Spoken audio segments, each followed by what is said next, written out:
S, ನೀವು ನೋಡ್ತಾ ಇದ್ದೀರಾ ಭವ್ಯ ಕಿರಣ್ ರಾಜ್ ಚಾನಲ್. ಎಸ್, ನಾನಿವತ್ತು ಮೀಶೋದು ಒಂದು ಪ್ರಾಡಕ್ಟ್ ತರಿಸಿದೀನಿ.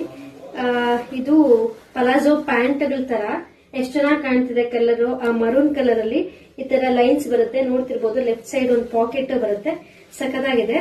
ಸೊ ನೆಕ್ಸ್ಟ್ ಬಂದು ನಾನೊಂದು ವೇರ್ ಮಾಡಿದ್ದೀನಿ, ತುಂಬಾ ವಾಶ್ ಮಾಡಿದ್ದೀನಿ ಇದನ್ನ. ಸೊ ಎಲ್ಲ ಚೆನ್ನಾಗಿದೆ, ಏನು ಹಾಳಾಗಿಲ್ಲ, ಅದಕ್ಕೆ ನಾನು ರಿವ್ಯೂ ಕೊಡ್ತಾ ಇದ್ದೀನಿ. ನೆಕ್ಸ್ಟ್ ಇನ್ನೊಂದು ನೋಡ್ತಿರ್ಬೋದು ನೀವು ಯಾವ ತರ ಇದೆ ಅಂತ ಹೇಳ್ಬಿಟ್ಟು. ಇದು ಬ್ಲೂ ಪ್ಯಾಂಟ್, ಇದಕ್ಕೆ ವೈಟ್ ಡಾಟ್ಸ್ ಬಂದಿದೆ, ತುಂಬಾ ಎಲಿಗೆಂಟ್ ಆಗಿ ಕಾಣುತ್ತೆ. ಇದಕ್ಕೂ ಸಹ ಒಂದು ಪಾಕೆಟ್ ಬಂದಿದೆ, ಲೆಫ್ಟ್ ಸೈಡ್ ಇರುತ್ತೆ. ಸೊ ನಾನು ವೇರ್ ಮಾಡಿರೋದಕ್ಕೂ ನೋಡ್ಬೋದು, ಪಾಕೆಟ್ ಕಾಣಿಸ್ತಾ ಇದೆ. ಲೆಂತ್ ಕರೆಕ್ಟ್ ಆಗಿದೆ. ನೀವು ಸೈಜ್ ಏನ್ ಬೇಕು ಅಂತ ಆರ್ಡರ್ ಮಾಡ್ಕೊಂಡ್ರು ಎಲ್ಲ ಸೈಜ್ ಅಲ್ಲೂ ಅವೈಲಬಲ್ ಇದೆ. ಬೇಗ ಸ್ಟಾಕ್ ಖಾಲಿ ಆಗ್ಬಿಡುತ್ತೆ. ಜಸ್ಟ್ ನೀವು ಲಿಂಕ್ ಅಂತ ಕಮೆಂಟ್ ಮಾಡಿದ್ರೆ, ನನ್ನ ಒಂದು ಲಿಂಕ್ ಇಂದ ನೀವು ತಗೊಂಡ್ರೆ ಇನ್ನು ಕಮ್ಮಿಯಲ್ಲಿ ನಿಮಗೆ ಈ ಒಂದು ಪ್ಯಾಂಟ್ ಎಲ್ಲ ಸಿಗ್ತಾ ಇದೆ. ಸೊ